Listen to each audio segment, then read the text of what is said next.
this guy's whole business model was basically underpaying people.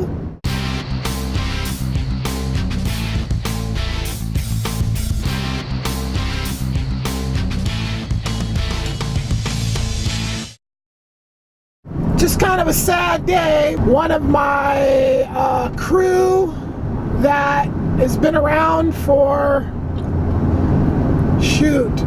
maybe just about 2 years he's worked for me as a publisher. And I hired him, and he really did a great job. And I feel bad because a couple times there was some that had to do nothing with his job that I ended up yelling at him over, just because I'm a asshole, stressed out over this business for so long that I just would just yell at people and would just go wrong and stress me out. So I am in the process of switching the way the company works, getting away from, for the lack of a better term, a partner that I've been involved with for almost 10 years that I just couldn't go forwards with anymore.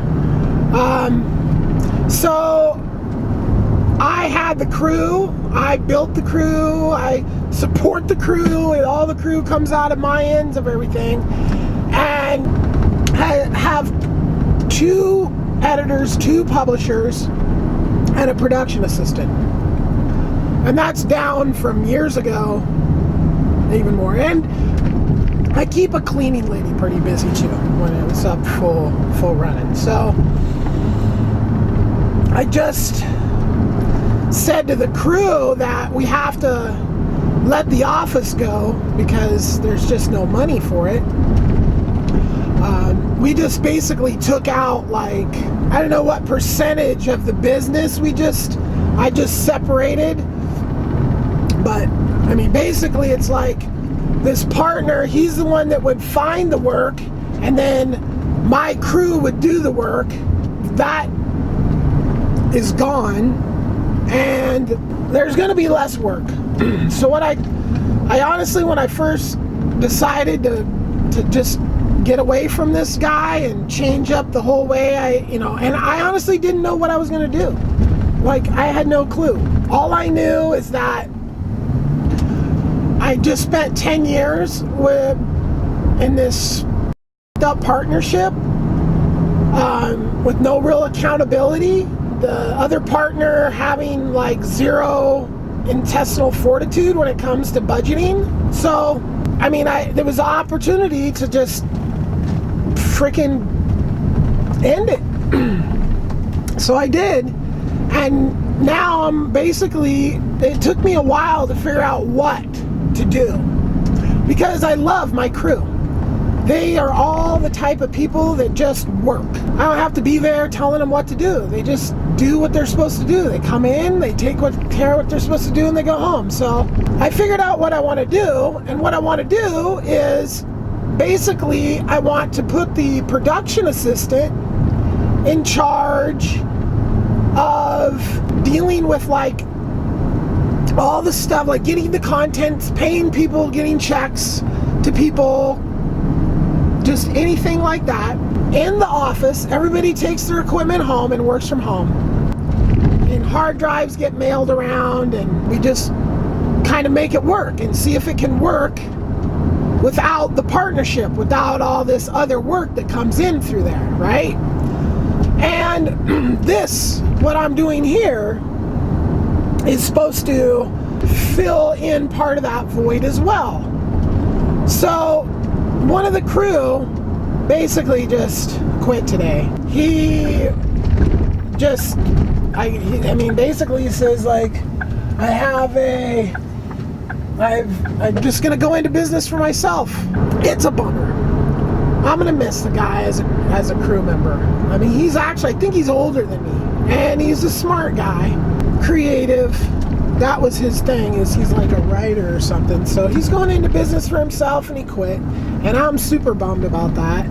I wanted to keep the crew going, but in all honesty, the other publisher will probably just have like, instead of like a couple part-time, he just actually just took himself down from 4 days to 3 days. So he just reduced his schedule before all the happened.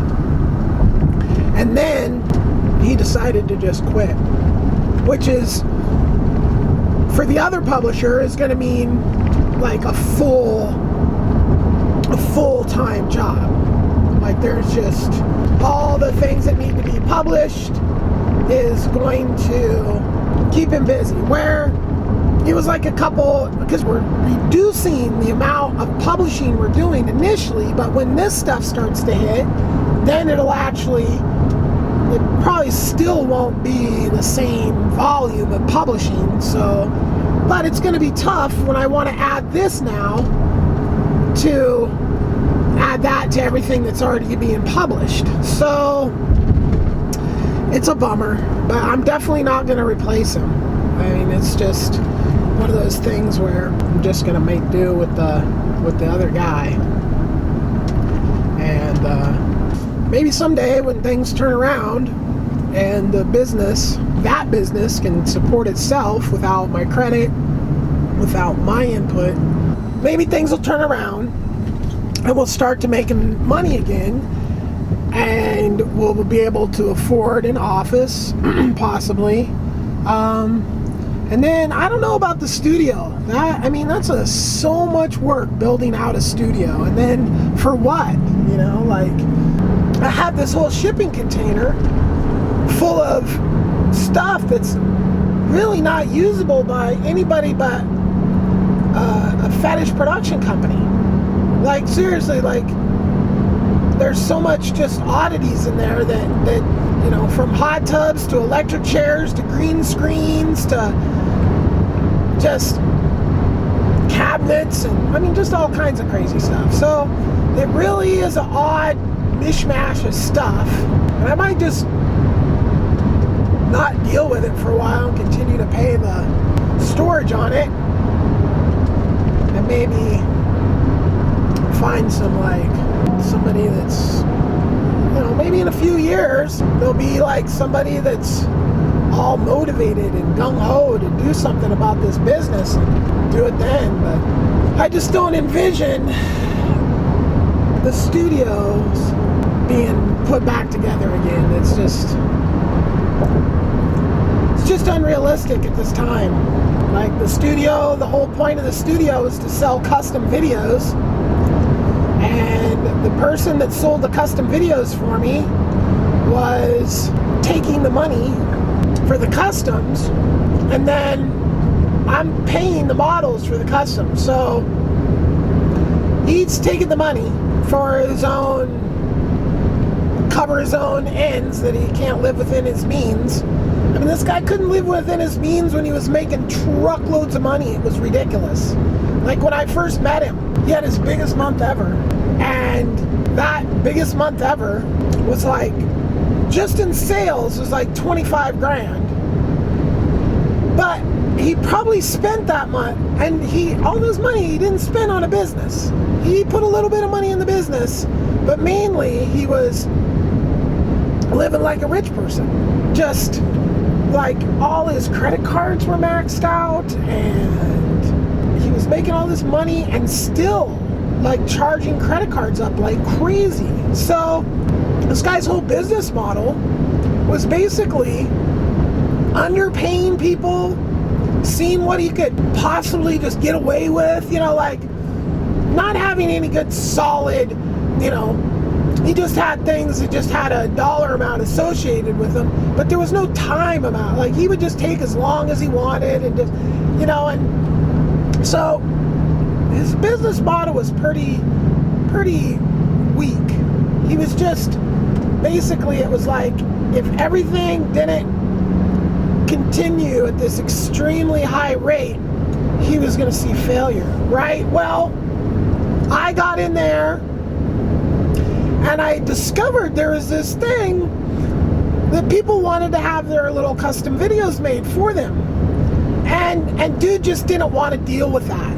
he would deal with it every once in a while. Then he would make them wait for 6 months to get their videos. I mean, he had this whole, like, he was freaking some kind of, like, God person complex with this whole, it was just ridiculous. I mean, he literally played like an attitude game with these people, like he was just all this and all this, right? And it's like, my theory was, you know what, let's just give these people, you know, what they want, and you know, let's start producing these customs and all this stuff. Well, you know, right from the start, all this money starts coming in, and he thinks, whoa, all this money. Well, meanwhile, no, we have to pay for everything. And this never, like, the guy just never could equate reality with money. Like, he would see tons and tons of money and just think there's tons and tons of money, he could be pissed away. Well, let me tell you something. If you have a fucking business that brings in $1 million a year, but there's only $50,000 profit, you still only make $50,000. Just because you generate $1 million doesn't mean, yay, good for you, generate all that money. But meanwhile, when it costs 99% of the expense to get the goddamn thing paid for, and you got a guy that just wants to live like a rich person because he sees all this money coming in, right? So I had to get the money away from him because he was just mismanaging epically. So then I get the money away. But what does he do? Then he has the money sent to him, and it's supposed to be sent to me, but no, anytime he wants to just have a check, just, oh, instead of sending it to this address, send it to this address, right? So he just starts having all the checks sent, or maybe not all of them, but he sends, you know, enough to where it strains the business to the point where it can't afford its bills. So I have to cover it with my credit, right? And he just plays this little game because we're literally talking about $1 million. I mean, and what the profit margin is and all that is you know, I'm not totally specifically correct on that, but it was just I was just using round numbers to make a point. So this whole time, and you see how this works, right? So all the bills are covered by me. Every single thing. All the money that goes to him for his sales, he just spends that. He doesn't spend it on anything to do with the business. It's all just goes right into his family, right into whatever he wants. And this is a guy that has taken so many vacations over the past 10 years. I mean, he's probably been on a plane 20 times since I've known him. 20 vacations in 10 years. Just, I mean, and constantly he's broke, but, oh, I'm on my way to the Mediterranean. Okay. And then he's just a liar too, and just a horrible liar. Like, he tells me, I just cashed in $700 to take to Japan. Yeah, he goes to Japan, went to Japan, and supposedly only cost, but he drops the exchange receipt on the floor of the office on purpose, like, ha ha ha, I lied to you, or like a fucking idiot. I don't know. Either way, I'm painting the picture why I had to end this situation with this dude, because it was just horrible, right? I mean, I'm sitting there staring at a bank account with no money, and I'm supposed to be buying almost a $500,000 house, and then I'm gonna put in another $70,000 building out a studio, all on credit, and I'm like,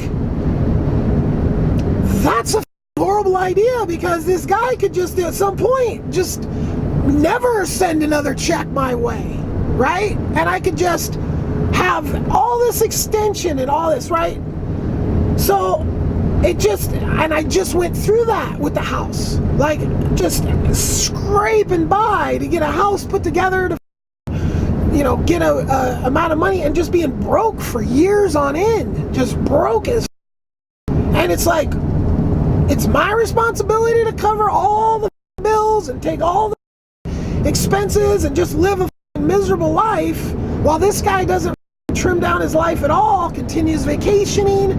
His children get like the best summer schools. There's other summer schools they could have gone to that weren't like the most expensive ones in the whole state, but no.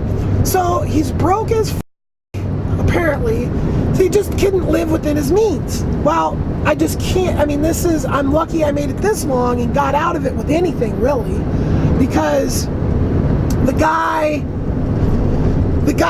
is just, he'll never change. He's just and this is one of my big things with licensing childbirth is, people that shouldn't breed typically will breed anyway, and then what they do is they go and they use their children as the excuse to be the horrible piece of shit they've always been. But they didn't have an excuse to be a horrible piece of shit before they had a child. Oh, well, for my kids, and it's just like, that mother shouldn't even have been allowed to breed, really.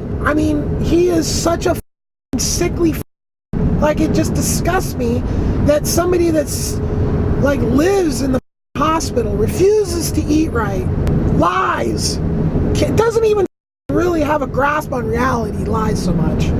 And this had kids. It's just sad. It's sad. I am lucky that I got out of this with something. So I got out of it with something, and I'm like trying to figure out what I'm going to do with my life, and I'm like cruising around down here in Northern California and trying to help a buddy out with some property, and just trying to decide what the hell direction I'm going to take, right? Well, I really want to save the crew. I really want to save the crew. So I came up with this whole idea to save the crew, and then one of the crew quit, and I'm kind of bummed about it. But I think after doing all the math and just doing everything, that I probably am going to be able to save the crew. But the problem is going to be where I am not going to have an income at all. So I pretty much have to live off of what I have from selling the house and then turn that into an income, right? So the concept currently is to start a meadery, session style mead, which session style mead is low alcohol and carbonated. So it's more like a beer or like a cider than like a wine, like normal mead. Now there's only one company that's really producing this stuff, and that I'm aware of. I've done a little bit of research, not exhaustive, but it's a session style mead. This company that produces it up in Oregon, man, they make some seriously delicious freaking flavors. And the only one I can get down here is nasty, lemon lime. Ugh. I was shocked when I saw that flavor for them, because like I've been drinking their wildflower, their hibiscus, their ginger, all these like super tasty ones, and then I see lemon lime. It's like, lemon lime. What world does hibiscus, wildflower, ginger exist in as a lemon lime? Lemon lime is like, when you have no creativity, lemon lime. Yeah, and it just is gross. It's not gross, but it's just like, comparatively speaking, it's nasty. So, and I almost thought they made it because they couldn't keep anything else on the shelves. Just put lemon lime out there, so we at least have our name on racks or something, everybody just keep, literally, I'd go into those freaking stores in Oregon and load up every single one of their wildflower meads. That was my favorite, and just be like, woohoo, and they would have zero left. I'm looking at doing that. I'm looking at doing weed mead, which is concentrates in mead. And so that'll be like a elixir, really good herbs and medicinal roots and stuff in there, as well as like heavy CBD. So there's, you know, make it a freaking deluxe health elixir tonic.